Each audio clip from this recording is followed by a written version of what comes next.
Hi, this is Scott Garibay, and today I'm going to be talking about what happened to the Dungeons & Dragons movie we were going to get. All right, so back in 2016, we got some very distinct news about the Dungeons & Dragons movie. And essentially, Hasbro and Wizards of the Coast all came out and made a very big announcement that we were getting a Dungeons & Dragons movie, and everybody was very excited. And there has always been rumors about a Dungeons & Dragons movie because it's a major property. It's always going to be on the board for a blockbuster film, right? And also, the only real Dungeons & Dragons movie that has really come out, although there have been several Dungeons & Dragons licensed films, was the 2000 movie, and that is generally considered by all parties to not have been a very big success and to have had very distinct problems, right? So no one really champions that movie as a good film, not in large numbers, and so that's problematic, right? So in 2016, this was what we were talking about was very real in that there was a studio attached. There was a script attached from a real scriptwriter, right? The studio was Warner Brothers, and the scriptwriter was David Leslie Johnson. I think he had been connected to The Conjuring, I think specifically Conjuring 2, which had been heralded by all as a very solid film. There was talk about Ansel Elgort as one of the leads. So you had a actually defined studio, a defined scriptwriter, director was in the work, and lead was in the work. Okay, now we're sitting in 2018, and we are way less. There has not been progress. There has been regress, right? So right now, Warner Brothers is out, Paramount is in, right? The script that was written by David Lee Johnson appears to be no longer being considered for use, and there is a brand new scriptwriter who has been put forward, which is Michael Gillio, to write a brand new script. There is no director attached. Chris McKay from Lego Batman is in negotiations, and there is no lead attached to the film, right? So actually, new studio, new scriptwriter, no director, no lead, and in addition to that, and Paramount, the new corporation the new studio is quoting a date of July 23rd, 2021. All right, and with where they're at right now, that could be very aggressive, right? So this is, I'm not sure if this is bad news, and the reason why is I really didn't want them to rush any of this. I feel, of course, I care very deeply about the Dungeons & Dragons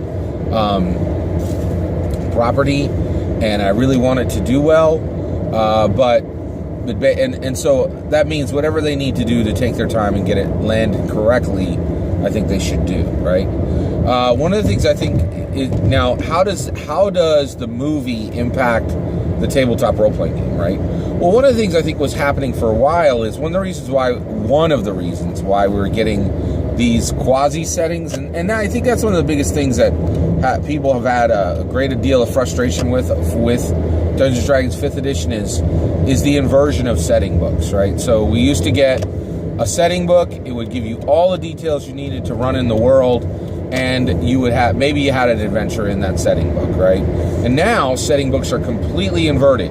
You get an adventure book that's the size of an old traditional setting book, and in that adventure they will paint the smallest sliver of area that you can actually play in, right? And I mean, if you think about what's really happening with Dungeons & Dragons 5th edition settings, it's really odd, right? Because, like, for instance, they're saying, hey, Dragon Heist, it takes place in Waterdeep. Well, what's Waterdeep? If I'm a Dungeons & Dragons player and I walk into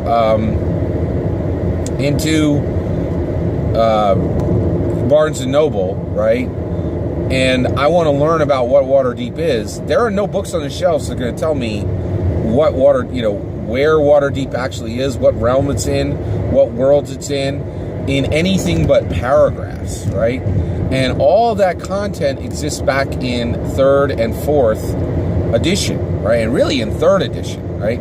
So the setting that's hint to be the official setting of Dungeons & Dragons 5th edition is actually fully defined in 3rd edition.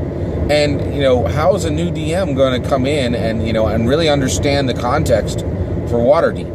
And so if they don't, they think that the game is really just these adventures with just the barest setting with barest bit of setting painted around that adventure. It's really quite odd, right? So I think one of the reasons why they went down this road was they wanted, when Dungeons & Dragons came out, it was in its freshest, most beautiful form, right? Was the day it came out in 2014, actually the day in 2014, when it actually had its PHB, its DMG, and its Monster Manual. And because we now know, because of Pathfinder, that source books make tabletop role-playing games worse, its height was when it came out, right? So every day that this new edition keeps going, it gets worse. And I've been saying this for a long time, that source books make your tabletop role-playing game worse, not better, right?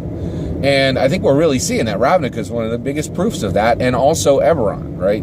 This, the dual launch of Eberron and Ravnica, settings that are just a hair's breadth away, with the most, with a Magic the Gathering setting getting the actual official treatment of a hardcover, and the actual official Dungeons & Dragons 3rd and 4th edition setting of Eberron getting the Pinocchio product treatment of being launched as a playtest, and the word playtest being ripped off of it existing primarily on a digital platform with no hardcover announced, is really odd, right? So I think initially what they had wanted was they wanted Dungeons & Dragons to come out, they wanted the Dungeons & Dragons movie to come out, and there to be really very little.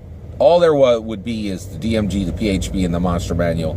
And the PHB, the DMG, and the MM, and players and dungeon masters could really look at the book very simply. And it would be a nice on-ramp for all these, maybe a low millions of new players that would be introduced from a film, right?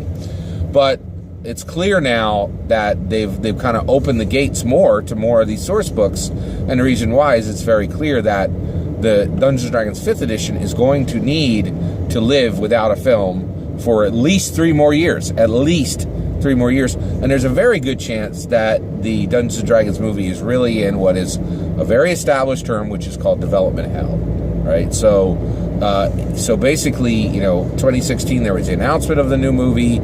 Warner Brothers was on. You had an actual scriptwriter, and it seemed like there was progress. 2 years later, the studio's been chucked, the script has been chucked, and essentially you're back to square one. Actually, you're less further ahead than where you were before, right? So, because David Leslie Jones had put forward a script, right, and now the script is in the works, right? So I think this is overall really bad news. And actually, overall, what this really means for the Dungeons & Dragons 5th edition is that they're free to do real setting books, right? And to start to go down that road, right? Now, it seems pretty clear that they're very dedicated to this idea of, we're never going to give you a setting book like that. I've listened to Mike Mearls on this, and one of the things is he really did not want to just recreate the books from 3rd and 4th edition, even though that really seems very, very much so like what the fans want. The model of the source books does not really seem like what the fans want, right? Overall, or at minimum, the most dedicated fans, that's not what the most serious fans, that's really not what they want at all. They really want the old setting books. They want a player's handbook too. They want a monster manual.